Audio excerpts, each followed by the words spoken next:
ಹೆಚ್ಚು ಜನ ಸೇರಿದ್ದಾರೆ ಅಥವಾ ದೊಡ್ಡ ಕಾರ್ಯಕ್ರಮ, ಅದ್ಧೂರಿ ಕಾರ್ಯಕ್ರಮ, ಇದ್ರ ಬಗ್ಗೆ ಯಾವಾಗಲೂ ನನಗೆ ನಂಬಿಕೆ ಇಲ್ಲ.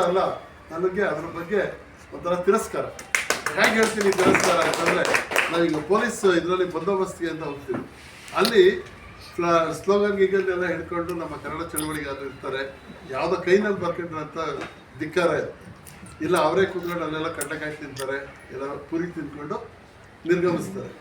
ಅದೇನೇ ಇನ್ನೊಂದು ಬರುತ್ತೆ ಪೊಲಿಟಿಕಲ್ ಪಾರ್ಟಿಗಳು, ಏನು ಬರೋದ್ರೊಳಗಾಗಲೇ ಪ್ರಿಂಟೆಡ್ ಬ್ಯಾನರ್ಸು, ಅದ್ರ ಮೇಲೆ ಇನ್ನು ಉದ್ದುದ್ದು ಫಲಕಗಳು, ಆಮೇಲೆ ಇಲ್ಲಿ ಬಂದರೆ ಬಂತ ಇದು ಬಂತ ತಿಂಡಿ ಬಂತ ಅಂತ ಹೇಳಿ ಬಿಸಿಬೇಳೆ ಬಾತು, ಆ ಬಾತು, ಈ ಬಾತು ಎಲ್ಲ ತಿನ್ಕೊಂಡು ಅದ್ಧೂರಿಯಾಗಿ ನಡೀತಾ ಇರುತ್ತೆ. ಸ್ಪಾನ್ಸರ್ಡ್. ನಮ್ಗೆ ಅದೆರಡು ವ್ಯತ್ಯಾಸ ಬಹಳ ಚೆನ್ನಾಗಿ ಗೊತ್ತಿದೆ.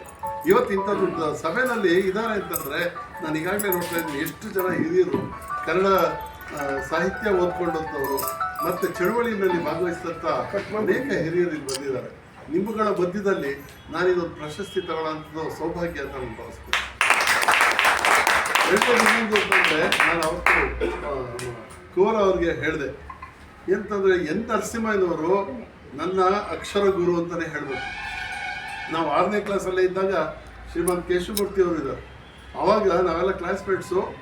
ಆಗಲೇ ನಮಗೆ ಕನ್ನಡ ಓದಾಂತ ಹುಚ್ಚು. ಪತ್ತೇದಾರಿ ಕಾದಂಬರಿ ಒಬ್ಬೊಬ್ಬ ಒಂದೊಂದು ಮನೆಯಲ್ಲೆಲ್ಲ ಇದ್ದೇ ಇರೋದು, ನಮ್ಮಲ್ಲೇ ಎಕ್ಸ್ಚೇಂಜು. ಓದೋದು ಅಂತ ಒಂದೊಂದು ದಿನಕ್ಕೆ 5-6 ಕಾದಂಬರಿಗಳನ್ನು ಓದ್ತಾ ಇದ್ದೆ. ಅದರ ತಲೆ ಕೆಟ್ಟೋದಾಗ ಆಗ್ಬಿಡೋದು. ಅಂದರೆ ಓದೋ ಹುಚ್ಚು ಆ ಥರದ್ದೊಂದು ಇರ್ತದೆ. ಆದರೆ ಓದುಗರಿಗಾಗಿ ಬರೆಯುವಂಥ ಲೇಖಕ ಎನ್ ನರಸಿಂಹಯ್ಯನವರು. ಇವತ್ತು ಸಾವಿರಾರು ಜನ ಲೇಖಕರು ಬರ್ಕೊಳ್ತಾ ಇದ್ದಾರೆ ಅಷ್ಟೇ. ಆದರೆ ಓದೋಂಥದ್ದು ಒಂಥರ ಕಂಪಲ್ಷನ್ ಇದೆ. ಎಳ್ಕೊಂಡು ಬಂದು ಓದು ಅಂತ ಹೇಳೋಂಥದ್ದು ಅದು ನರಸಿಂಹಯ್ಯನವರು. ಆದರೆ ಎನ್ ನರಸಿಂಹಯ್ಯನವರು ಕೇವಲ ಓದಿದ್ದು 4ನೇ ಕ್ಲಾಸ್ ಕೂಡ ಅಲ್ಲ. ಎಲ್ಲೋ ಒಂದು ಕಡೆ ಅವರಿಂದ ಚಿಕ್ಕಬಳ್ಳೂರಿಂದ ಬಂದಂಥವ್ರು ಬೆಂಗಳೂರಿಂದ ಬಂದು ಸೆಟ್ಲ್ ಆಗ್ತಾರೆ. ಯಾವುದೋ ಪ್ರಿಂಟಿಂಗ್ ಪ್ರೆಸ್ಸಲ್ಲಿ ಕೆಲಸ ಮಾಡ್ತಾರೆ. ಇನ್ಯಾವುದೋ ಸಾಹಿತ್ಯಕ್ಕೂ ಅದಕ್ಕೂ ಸಂಬಂಧ ಇಲ್ಲದಂಥ ಕೆಲಸಗಳನ್ನೇ ಮಾಡ್ಕೊಂಡು ಬರ್ತಾರೆ. ಆದರೆ ಅವ್ರಿಗೆ ಓದುವ ಹುಚ್ಚು ಬರುತ್ತೆ. ಇವತ್ತು 4ನೇ ಕ್ಲಾಸ್ ಓದಂಥ ವ್ಯಕ್ತಿ ಅವರು ಬಳಸಿರೋಂಥ ಪದಗಳು ಹೇಗಿದೆ ನೋಡಿ. ಯಾಮಿಕ, ನಾಯಕಸ್ಥಾನಿ, ಇಂಥವೆಲ್ಲ ಪದಗಳನ್ನು ಅವರೇ ತಂದಂಥವ್ರು. ಮತ್ತು ಅವರ ಕಾದಂಬರಿಗಳ ಹೆಸರದ್ದುವೆ ನೀವು ಒಂಥರ ಇದನ್ನ ಮರೆಯೋಕ್ಕೆ ಸಾಧ್ಯ ಇಲ್ಲ. ಭಯಂಕರ ವೈರಾಗಿ, ಕರುಳಿದ ಕೇಸರಿ, ಆಮೇಲೆ ರೂಪವಿಲ್ಲದ ಭೂಪ, 7 ಗಂಟೆ 7 ನಿಮಿಷ.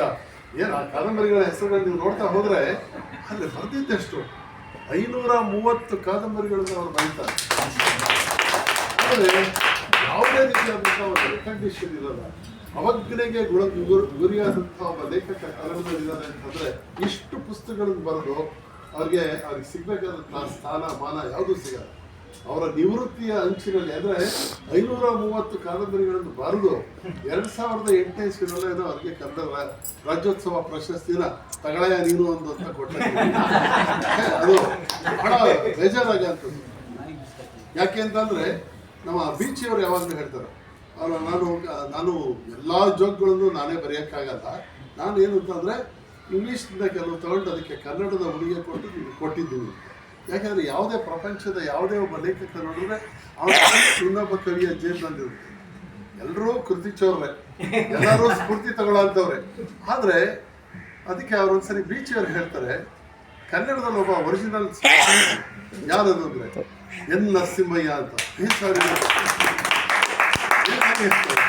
ಅವ್ನಿಗೆ ಇಂಗ್ಲೀಷ್ ಬರಲ್ಲ, ಅದಕ್ಕೆ ಕದ್ದೇ ಇಲ್ಲ. ಅವನು ಜೀವನದಿಂದ ತಗೊಂಡಿದ್ದಾರೆ. ಸೊ ದಟ್ ವಾಸ್ ಎನ್ ನರಸಿಂಹಯ್ಯನವರು. ನಾನು ಮತ್ತು ಕೇಶವಮೂರ್ತಿಗಳು ಇಲ್ಲಿ ಕುವೆಂಪು ಸಾಹಿತ್ಯವನ್ನು ಕಳೆದ 40 ವರ್ಷದಿಂದ ಪ್ರತಿದಿನ ಅಧ್ಯಯನ ಮಾಡಿರುವಂಥವ್ರು. ಅವರು ನಾವೆಲ್ಲ ಒಟ್ಟಿಗೆ ನರಸಿಂಹಯ್ಯನವರಿಂದ ಸ್ಫೂರ್ತಿ ಪಡೆದಂಥವ್ರು. ಅವ್ರನ್ನ ಹುಡುಕೊಂಡು ಹೋಗಿದ್ದು ಈ ರಾಜಾಜಿನಗರದ ಎಂಟ್ರೆನ್ಸಲ್ಲಿ ಒಂದು ಮನೆ ಇತ್ತು ಸರ್. ಅವ್ರು ನೋಡೋಕೆ ಹೋದಾಗ ಅವ್ರು ಸಿಕ್ಕಲಿಲ್ಲ. ಆಮೇಲೆ ಅವ್ರ ಫೋಟೋನೂ ನಾವು ನೋಡಿಲ್ಲ. ಒಂದು ಸರಿ ನಾನೇನು ಮಾಡಿದೆ, ಅವ್ರ ಫೋಟೋನೂ ನೋಡಿಲ್ಲ, ಬಟ್ ಅವ್ರು ನೋಡಬೇಕು ಅನ್ನೋ ಆಸೆ ಹೀಗೆ ಉಳ್ಕೊಂಡೇ ಇತ್ತು. ನಾನು ಇನ್ನೇನು ಯಾವುದೋ ಒಂದು ಪತ್ರಿಕೆ ಪ್ರಾರಂಭ ಮಾಡಬೇಕು ಅಂದಾಗ ಅಲ್ಲಿ ಯಾವುದೋ ಟೈಮ್ ಫೌಂಡ್ರಿ ಅಂತ ಇದೆ ಬಳೆಪೇಟೆಯಲ್ಲಿ. ಅಲ್ಲಿ ಯಾರೋ ಬ್ರೋಕರ್ಸ್ ಇರ್ತಾರಲ್ಲ, ಅವ್ರ ಹತ್ರ ಮಾತಾಡಿದಾಗ, ಅಯ್ಯೋ ಎನ್ ನರಸಿಂಹಯ್ಯ ಇಲ್ಲೇ ಇರ್ತಾನೆ ಕರಿತೀವಿ, ಏನು ಥರ ತೀರಾ ಅಗ್ಗವಾಗಿ ಹೇಳಿಬಿಟ್ರು. ಇಲ್ಲೇ ಇರ್ತಾನೆ, ಯಾವ ಇಲ್ಲೇ ಸಿಗ್ತಾನೆ, ಅದೇನಿಲ್ಲ ಪಾಪ ಅಂತ. ನನಗೆ ಎನ್ ನರಸಿಂಹಯ್ಯ ಅಂತಂದರೆ ಶರ್ಲಾಕ್ ಹೋಮ್ನ ಒಂದು 3 ಪೀಸ್ ಸೂಟಲ್ಲಿರೋ ಅಂತ ಇವರು ಅಂತ ಹೇಳಿ ನೋಡಿದ್ರೆ, ಆಮೇಲೆ ನೋಡೋಕೆ ಹೋದ್ರೆ ಅಲ್ಲಿ ಯಾವುದೋ ಒಂದು ಅಪ್ಸ್ಟೇರ್ ಒಂದು ಸಣ್ಣ ರೂಮ್ ಇತ್ತು ಬಳೆಪೇಟೆಯಲ್ಲಿ. ಅಲ್ಲಿ ರೂಮ್ ಮಾಡ್ಕೊಂಡು ಈ ಥರದ್ದು ಒಬ್ಬರು ವ್ಯಕ್ತಿ ನೋಡಿದ್ರೆ ಜೀರ್ಣವಾಗಿರುವಂಥ ನಿಸ್ತೇಜವಾಗಿರುವಂಥ ಯಾರು ನಮ್ಮನ್ನು ಕೇಳೋರಿಲ್ಲ ಕಂಡ್ರಿ ಅನ್ನೋ ಥರ ಇದ್ದಂಥ ಒಬ್ಬ ವ್ಯಕ್ತಿ. ಪಾಪ ಅವರು ಎಲ್ಲ ಜೊತೆಲೇ ಸೇರಿ ಒಂದು ಟೀ ಕೊಡೋದು ಅಂತ ಇಟ್ಕೊಳ್ಳಿ. ಆದರೆ ಆ ಮನುಷ್ಯನ ವಿನಯ ಎಷ್ಟಿತ್ತು. ಇಷ್ಟೊಂದು ಕಾದಂಬರಿಗಳನ್ನು ಬರೆದಿದ್ದಾರೆ, ಒರಿಜಿನಲ್ ಆಗಿ ಬರೆದಿದ್ದಾರೆ. ಆಮೇಲೆ ಅನೇಕ ತಂತ್ರಗಳೇನು ಅವರು ಬಳಸ್ತಾರೆ ಪತ್ತೇದಾರಿಗಳಲ್ಲಿ, ಅವೆಲ್ಲ ಇಲ್ಲಿಯ ನೆಲದ್ದು. ಆಮೇಲೆ ಅವರು ಬಳಸಿರುವಂಥ ತಂತ್ರ ಇದ್ರದ್ದು ಏನಿದೆ, ಪೊಲೀಸ್ ಪತ್ತೇದಾರಿ ಅಂತಂದಾಗ ಆ ಪತ್ತೆ ಮಾಡುವ ರೀತಿಯನ್ನು ಅದೇನಂತ ನಮ್ಮ ಪೊಲೀಸ್ ಕಾನ್ಸ್ಟೇಬಲ್ಸು ಉಪ್ಪಾರಪೇಟೆ ಅಲ್ಲಿ ಇಲ್ಲಿ ಇದ್ದಂಥವ್ರು ಅವರು ಹೇಳೋಂಥ ರೋಚಕ ಕಥೆಗಳನ್ನು ತಗೊಂಡು ಅದನ್ನು ಒಂದು ಕೃತಿಯಾಗಿ ಬರೀತಾ ಹೋಗ್ತಾರೆ.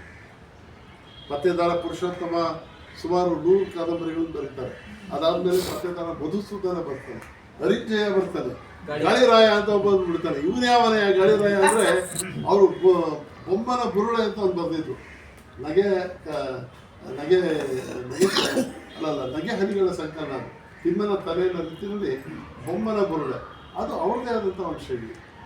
ಎಲ್ಲ ಆಡು ಮಾತಿನಲ್ಲಿ ಸಿಕ್ಕುವಂಥ ನಾವು ನೀವೆಲ್ಲ ಮಾತಾಡ್ತೀವಲ್ಲ, ಅದರಲ್ಲಿ ಹುಟ್ಟುವಂಥ ಹಾಸ್ಯ. ಎಲ್ಲಿಂದಲೂ ಅವ್ರಿಗೆ ಎರವಲು ಪಡೆಯಲಿಲ್ಲ, ಜೀವನದಿಂದ ನೇರವಾಗಿ ತಗೊಂಡಂಥ ಸಾಹಿತ್ಯ ಅಂತಂದರೆ ಅದು ಎನ್ ನರಸಿಂಹಯ್ಯನವರು. ಅವರ ಹೆಸರಲ್ಲಿ ನಾನೊಂದು ಪ್ರಶಸ್ತಿ ಪಡಿತೀನಿ ಅಂತಂದರೆ ಯಾವುದೇ ಮಾನದಂಡದಿಂದ ನೋಡಿದ್ರೂ ಕೂಡ ಅವರು ಕಥಾ ಸಂವಿಧಾನನೇ ತಗೊಂಡೋಗೋ ರೀತಿಯೇ ನೀವು ಓದ್ತಾ ಇದ್ರೆ ಅದು ನಮ್ಮನ್ನು ಕರ್ಕೊಂಡು ಹೋಗುತ್ತೆ. It should lead.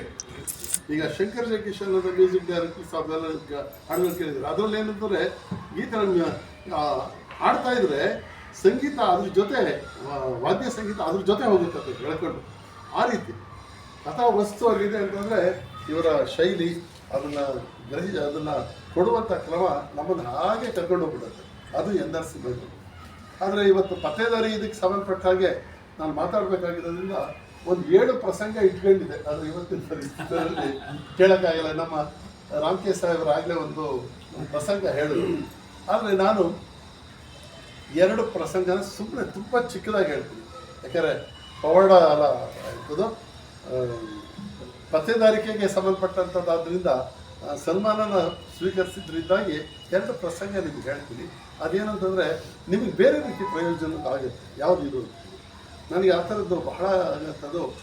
ಮಂಡಿ ಸ್ಟೇಷನ್ನಲ್ಲಿದ್ದಾಗ ಯಾರೋ ಮುಸ್ಲಿಂ ಫ್ಯಾಮಿಲಿ ಬಂತು, ಬೆಂಗಳೂರಿನಿಂದ ಬಂದರು.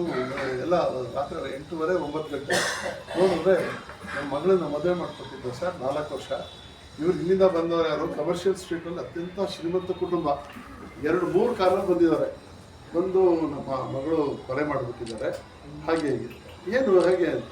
ಇಲ್ಲ ಸರ್, ಆಗಲೇ 3 ವರ್ಷ ಆಯಿತು. ಇಲ್ಲಿ ಮೈಸೂರಿನಲ್ಲಿರೋಂಥ ಅತ್ಯಂತ ಶ್ರೀಮಂತ ಕುಟುಂಬ ಅದು, ಅವರಿಬ್ಬರ ನಡುವೆ ಮದುವೆ ಆಗಿರುತ್ತೆ. ಈಗ ಮಾಡಿದ್ದಾರೆ. ನೀವು ಬಂದಿದ್ರಲ್ಲ ಅಂದರೆ ನಾವು ಸಾವಿಗೆ ಎಲ್ಲದಕ್ಕೂ ಬಂದಿದ್ದೋ, ನಾವು ಬರೋದ್ರೊಳಗಾಗಲೇ ದಫನ್ ಮಾಡೋಕ್ಕೆ ಅಂತ ಹೇಳಿ ಸ್ಮಶಾನಕ್ಕೆ ತಗೊಂಡೋಗ್ಬಿಟ್ಟಿದ್ರು, ಕಬರ್ಸ್ಥಾನಕ್ಕಿರೋ ಅಲ್ಲಿಗೆ. ಆಮೇಲೆ ನಮಗೆ ಗೊತ್ತಾಯಿತು, ಮುಖ ಎಲ್ಲ ಒಂಥರ ಊದ್ದಾಗೆ ಏನೋ ಇತ್ತು, ಅನುಮಾನ ಆಯಿತು. ನಮ್ಗೆ ಹೇಳಿದ ರೀತಿಯೂ ಅದು. ಹಾಗಾಗಿ ಕೂತಿರೋಂಥ ಹೆಣನ್ನು ತೆಗೆಸಿ ಪರಿಶೀಲನೆ ಮಾಡಬೇಕು. It's big case. ಯಾಕೆ ನಾವು ಪೊಲೀಸ್ನವರು ಕೂತಿರೋ ಹೆಣನ್ನು ತೆಗಿಯೋಕ್ಕಾಗಲ್ಲ. ಅದನ್ನು ಅಸಿಸ್ಟೆಂಟ್ ಕಮಿಷನರ್ ಅವರೇ ಮಾಡಬೇಕು. ಸೊ ಇಮಿಡಿಯೇಟಾಗಿ ಕೇಸ್ ರಿಜಿಸ್ಟರ್ ಮಾಡಿದೋ. ಆಮೇಲೆ ಕೇಸ್ ರಿಜಿಸ್ಟರ್ ಆಗಿದ ತಕ್ಷಣ ನಾವಿಲ್ಲ, FIR ಆಯಿತು ಅಂದಮೇಲೆ ಅವನ ಅಪರಾಧಿನೋ ಅಲ್ವೋ ಅಲ್ಲ, ಅವನ ಹೆಸರೆಲ್ಲ ಬಂದಿದೆ ಅಂಥೇಳಿ ಗಂಡ ಹೆಂಡತಿ ಮತ್ತು ಅವ್ರ ಅಪ್ಪ ಅಮ್ಮದಿರು ಎಲ್ಲರನ್ನೂ ಕರ್ಕೊಂಡ್ಬಂದಿದ್ದಾರೆ. ಅರೆಸ್ಟ್ ಮಾಡಿ ಸ್ಟೇಷನಲ್ಲಿ ಇಟ್ಟಿದ್ದಾಯಿತು. ತುಂಬ ಶಾರ್ಟಾಗಿ ಹೇಳ್ತಾರೆ. ಮಾರನೇ ದಿನ ಇಡೀ ಮೈಸೂರೇ ನೆರೆದಿತ್ತು ಕಬರ್ಸ್ಥಾನದಲ್ಲಿ. ಸುಮಾರು ಒಂದು 20,000 ಜನ. ಸತ್ತೋಗಾಗಲೇ 6 ದಿನ ಆಗಿದೆ. ಹೆಣನ ತೆಗಿಬೇಕು. ಹೆಣನಿಗೆ ಹಾಕಿ ಹಿಂಗೆ ಬಿಗುದು ಎತ್ತಕ್ಕಾಗಲ್ಲ. ದೊಡ್ಡ ಹೊಂಡ ತೆಗೆದು ಅದರ ಮುಖಾಂತರ ತೆಗೆದಿದ್ದು. ಇದು 1986 ನಡೆದಿದ್ದು. ಆಗೆಲ್ಲ ಕ್ರೇನ್ ಗೀನೆಲ್ಲ ಏನೂ ಇರಲಿಲ್ಲ. ಕೈನಲ್ಲೇ ಅಡ್ಜಸ್ಟ್ ಮಾಡ್ಕೊಂಡೆಲ್ಲ ತೆಗೆದ್ರು. ಏನು ಹೆಣನ ತೆಗೆದಿದ್ದಾರಂತೆ, ಇಂಥ ಫ್ಯಾಮಿಲಿಯವರು ಆ ಹುಡುಗಿನ ತೆಗೆದಿದ್ದಾರೆ ಅಂತ. ಇವ್ರನ್ನ ಕೇಳಿದ್ರೆ, ಇಲ್ಲ ಸ್ವಾಮಿ, ನಾವೇನಿಲ್ಲ, ನಾವು ಹಜ್ಜಿಗೆ ಹೋಗಿರೋ ಅಂಥವ್ರು, ನಾವು ಅಂಥ ಕೆಲಸ ಮಾಡ್ತೀವ ಅಂಥೇಳಿ.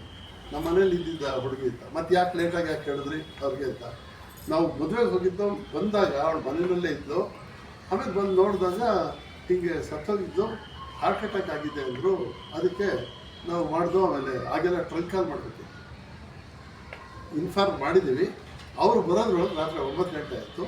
ನಾವು ಅವತ್ತು 9 ಗಂಟೆಗೆ ಕಬರ್ಸ್ಥಾನದಲ್ಲಿ ಮಾಡಿದ್ದೀವಿ.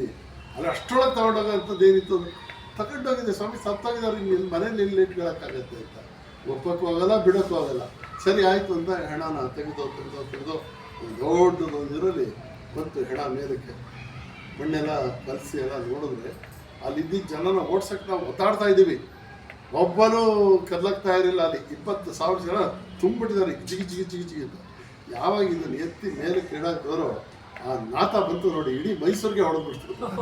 ಆಟ ಒಬ್ಬನೂ ಇರಲಿಲ್ಲ ಅಲ್ಲಿ, ಮನುಷ್ಯದವ್ರು ಬಿಟ್ಟು. ಅಷ್ಟೊಂದಾಗಲೇ ನಾವು ನೀಲಗಿರಿ ಎಣ್ಣೆ ಅದು ಇದು ತಟ್ಕೊಂಡು ಇಟ್ಕೊಂಡು ಎಲ್ಲ ಅದರ ಪ್ರೋಸೆಸ್ ಎಲ್ಲ ಮಾಡೋಕ್ಕೆ ಶುರುವಾಯಿತು. 3 ಜನ ಡಾಕ್ಟರ್ಸು ಪೋಸ್ಟ್ ಮಾರ್ಟಮನ್ನು ಕಂಡಕ್ಟ್ ಮಾಡಿದ್ರು. ನೋಡಿದ್ರೆ ನಾಲ್ಗೆ ಕತ್ತರಿಸ್ಬಿಟ್ಟಿದ್ರು. ಆಮೇಲೆ ಇಲ್ಲಿ ಹೊಟ್ಟೆ ಭಾಗದಲ್ಲಿ ಇಷ್ಟಗಳ ಈ ಚಕ್ಕೆ ಅಂತ ಹಾಕ್ತಾರೆ, ಈ ಕಲಂಗಡಿ ಹಣ್ಣು ಅಥವಾ ಹಲಸಿನಂಗೆ ಹಾಕ್ತಾರಲ್ಲ, ಅದನ್ನು ಹಾಕಿ ಇಷ್ಟಗಳ ಗಾಯ ಆಗಿದೆ. ಆಮೇಲೆ ನೋಡಿದ್ರೆ ನಮಗೆ ಇದೆ ಡೆಫಿನೆಟಾಗಿ ಮರ್ಡ್ರೆ ಅದು. ಆಮೇಲೆ ಅದರಂತೆಯೇ ಮರ್ಡರ್ ಕೇಸ್ ಆಗಿದೆ ಅಂತ ಹೇಳಿ ತಗೊಂಡು ಅದಾಗಿ ಮುಂದಿನ ಪ್ರೋಸೆಸ್ ಶುರುವಾಯಿತು. ಇಲ್ಲಿಗೆ ಬಂದು ಇವ್ರನ್ನ ವಿಚಾರಿಸಕ್ಕೆ ಬಂದರೆ ಅವನು ಆಕೆಯ ಅತ್ತೆಗೆ ಮೆಟ್ಲು ಹತ್ತಕ್ಕಾಗಲ್ಲ ಆ ಥರದ ಬದುಕಿ. ಇನ್ನೊಬ್ಬ ಬಾಮ ಇದ್ದನ್ನು ಹಿಡ್ಕೊಂಡಿದ್ದೆ. ಆಮೇಲೆ ಕೇಳಿದ್ರೆ ಸ್ವಾಮಿ ಏನೂ ಇಲ್ಲ, ಆಗಿದ್ದಿಷ್ಟೇ. ನಾವು ಅವಳು ಹುಡುಗಿ ಎಲ್ಲ ಬಂದವರು ಮನೆಯಲ್ಲಿ ಅವ್ರ ಗಂಡ ಹೆಂಡತಿ ಚೆನ್ನಾಗಿಲ್ಲ ಅಂತ ಹೇಳಿ ಬಂದು ಇದೆಲ್ಲ ಮಾಡಿ ರಾಜಿ ಸಂಧಾನ ಎಲ್ಲ ಮಾಡಿ 1 ತಿಂಗಳಾಯಿತು, ಹೋಗಿದ್ರು. ಆಮೇಲೆ ಅವಳ ಪಾಡಿಗೆ ಮುಗಿಸ್ಕೊಂಡೇ ಇತ್ತು. ನಾವು ಅವಳಿಗೆ ಏನು ಊಟ ತಿಂಡ ಇರಬೇಕು ಅವ್ಳ ರೂಮಿಗೆ ತರಿಸ್ಕೊಳ್ಳೋಳು. ನಾವೇನು ಮಾತಾಡ್ತಾ ಇರಲಿಲ್ಲ ಸ್ವಾಮಿ. ಮತ್ತೇನಾಯ್ತು, ಯಾರು ಕತ್ತರಿಸಿದ್ದು? ಯಾರು ಹಂಗಲ್ಲ ಸ್ವಾಮಿ ಆಗಿದ್ದು. ಇದು ನಡೆದಿದ್ದು ಹೀಗೆ.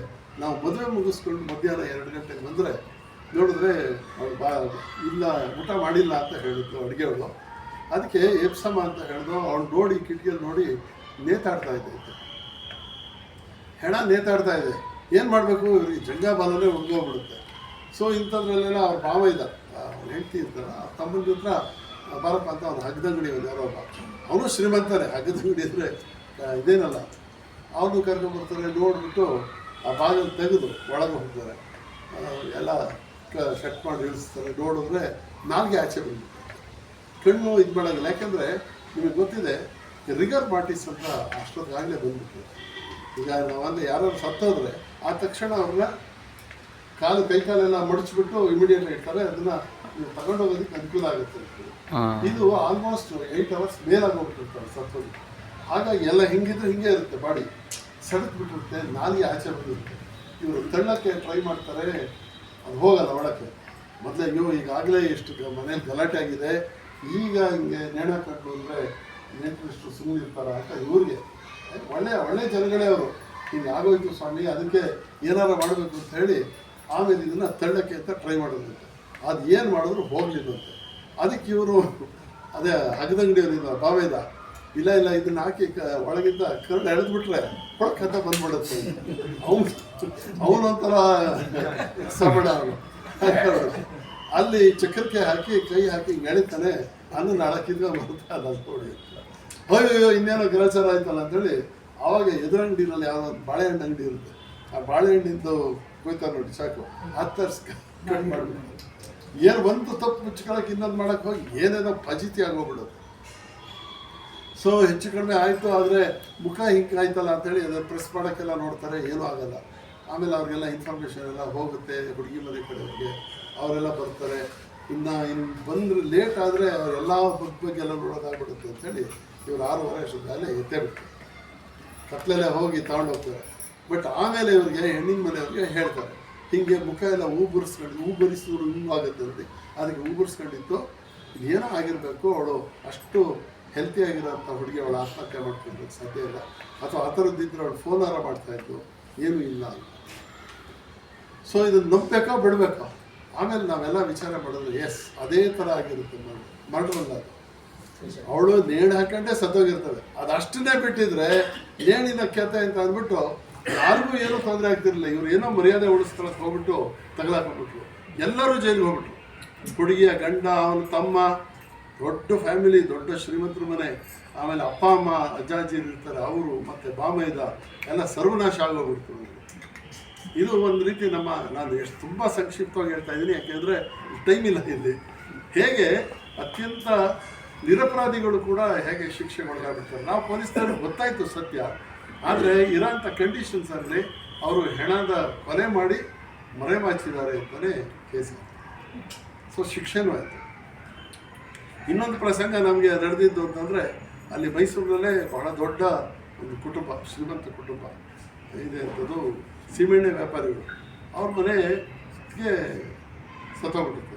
ಇದು ಆಕ್ಸಿಡೆಂಟ್ ಆಗಿ, ಫೈರ್ ಆಕ್ಸಿಡೆಂಟ್ ಅಂದರೆ ಮನೆಯಲ್ಲಿ ಅವರು ಇದು ಇರ್ತದ್ದು ಗ್ಯಾಸ್ ಸ್ಟವ್ ಇರ್ತಾರೆ. ಹಾಗೆಲ್ಲ ನಾ ಹೇಳ್ತಾ ಇರೋದು ಇದು 85-86 ಇಸ್ವಿದು. ಆ ಪಂಪ್ ಸ್ಟವ್ ಹಾಕಿ ಇದು ಮಾಡಿದಾಗ ಅದು ಬಡ್ಡಂತ ಸ್ಫೋಟ ಆಗಿಬಿಟ್ಟು ಅವ್ರು ಸತ್ತೋಗಿರ್ತಾರೆ. ಆಮೇಲೆ ಅವ್ರು ನೋಡಿದ್ರೆ ಅವಳು ಆ ಅಮ್ಮನ ತಂದೆ ತಾಯಿಗಳು ಎಲ್ಲರೂ ಬಂದಿರ್ತಾರೆ. ಅವ್ರ ಮನೇಲಿ ಗಂಡ ಸತ್ತೋಗಿರ್ತಾರೆ ಆ ಅಮ್ಮನಿಗೆ.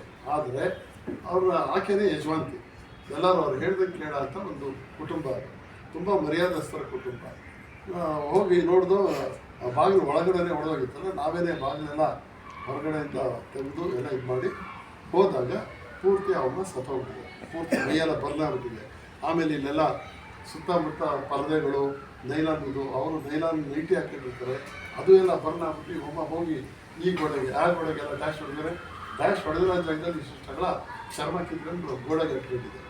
ಬಹಳ ಭಯಾನಕವಾದಂಥ ದೃಶ್ಯ.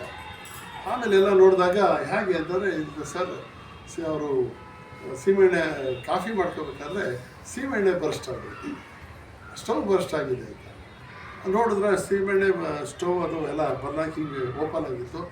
ಇದೆಲ್ಲ ನೋಡಿದಾಗ ಹೀಗಾಗಿದೆ ಅಂತ ನಾನು ಸ್ಟಾರ್ಟೆಡ್. ಇನ್ಯಾರಿಗೂ ಅನುಮಾನ ಇಲ್ಲ.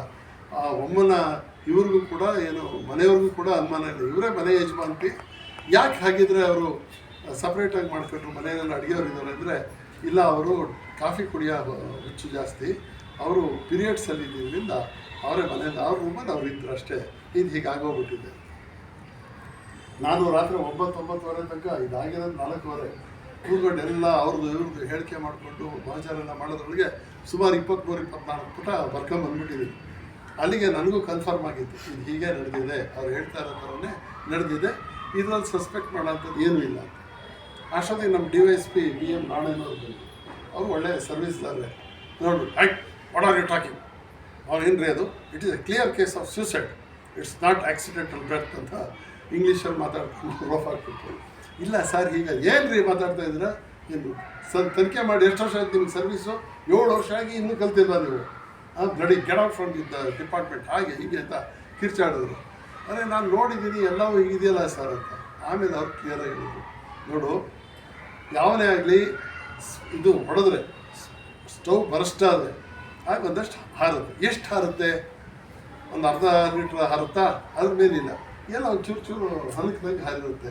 ಹಾರಿ ಅವಳು ಬಿದ್ದಿರ್ಬೋದು ಅಥವಾ ಇಲ್ಲೆಲ್ಲ ಬೆಂಕಿ ಹತ್ತಿರ್ಬೋದು ಅಷ್ಟೇ. ಆದರೆ ಆಕೆಯ ತಲೆ ಸುಟ್ಟೋಗಿದೆ. ತಲೆ ಸುಟ್ಟೋಗಿದೆ ಅಂದಮೇಲೆ ಅದು ಇನ್ನೇನು ಅಲ್ಲ, ಅದು ಆತ್ಮಹತ್ಯೆಯೇ. ನೀವು ಸುರ್ಕೊಂಡು ಸಾಯೋದಲ್ವೇ ಅದು. ಪೂರ್ತಿ ಮೈಯೆಲ್ಲ ಒದ್ದೆ ಮಾಡ್ಕೊಂಡು ಅವಳು ಹತ್ತಿಸ್ಕೊಂಡಿದ್ದಾಳೆ, ಇಡೀ ಬೆಂಕಿಯಾಗಿದೆ, ಇದೆಲ್ಲ ಎಲ್ಲ ಹೆಣ ಎಲ್ಲ ಪೂರ್ತಿ ಸುಟ್ಟು ಕರ್ಕಾಗಿದೆ. ಆಮೇಲೆ ಅಮ್ಮ ಆ ಉರಿ ತಾಳಕ್ಕಾಗಲ್ಲ, ಡ್ಯಾಶ್ ಹೊಡೆದಿರೋದು ಕಾಣಿಸ್ತಾ ಇದೆ. ಏನು ರೀ ಯಾವ ಕಡೆ ನೋಡ್ತಾ ಇದ್ದೀರೋ ಅಂದರೆ, ಮನುಷ್ಯರು ಸುಳ್ಳು ಹೇಳ್ಬೋದು, ಆದರೆ ಸಾಕ್ಷಿಗಳು ಸುಳ್ಳು ಹೇಳ್ಬೋದು, ಸಾಕ್ಷ್ಯಗಳು ಸುಳ್ಳು ಹೇಳೋದಿಲ್ಲ. ಅದಿರೋಂಥ ಭೌತಿಕ ಪರಿಸ್ಥಿತಿ ಏನಿದೆ ಅದು ಹೇಳುತ್ತೆ, ಅದು ಕ್ಲಿಯರ್ ಕೇಸ್ ಆಫ್ ಸೂಸೈಡ್. ಈಗ ನಾವು ನೋಡ್ತೀವಿ, ಯಾರೇ ಸತ್ತೋಗ್ಲಿ ಇದು ಕೊಲೆ, ಅವ್ನು ಕೊಲೆ, ಆತ್ಮಹತ್ಯೆ ಮಾಡ್ಕೊಳ್ಳೋದಕ್ಕೆ ಅವ್ನು ಹೇಳಿಯಾಗಿಲ್ಲ, ಹೇಳಿನೂ ಇಲ್ಲ, ಪಡಿನೂ ಇಲ್ಲ, ಯಾವನೋ ಮನುಷ್ಯ ಸಾಯ್ತಾನಂತ ಇತ್ತು. ಆಮೇಲೆ ಅವಾಗೆಲ್ಲ ನಾವು ಇದನ್ನೆಲ್ಲ ಹುಡುಕಿದ್ರೆ ಆವಾಗ ಡೆತ್ ನೋಟು ಒಂದು ಯಾವುದೋ ಒಂದು ಎಕ್ಸೈಸ್ ನೋಟ್ ಕಲಿ ಡ್ರಾಯರ್ ಇಟ್ಟಿದ್ದು, ಏನೋ ಒಂಥರ ಖಿನ್ನತೆ ಆರಿಸ್ತಿದೆ, ನನಗೆ ಬದುಕಬೇಕು ಅಂತ ಆಸೆ ಹೋಗಿದೆ ಅಂತ ಹೇಳಿ ಅವರು ಬರೆದಿರ್ತಾರೆ ಒಂದು 3-4 ದಿನದಿಂದ, ಯಾವತ್ತಾದರೂ ನಾನು ಸತ್ತೋಗ್ಬೇಕು ಅಂತಿದ್ದೀನಿ ಅಂತ. ಆಮೇಲೆ ಆಯಿತು ಅಂತ ಹೇಳಿ ಪೋಸ್ಟ್ ಮಾರ್ಟಮ್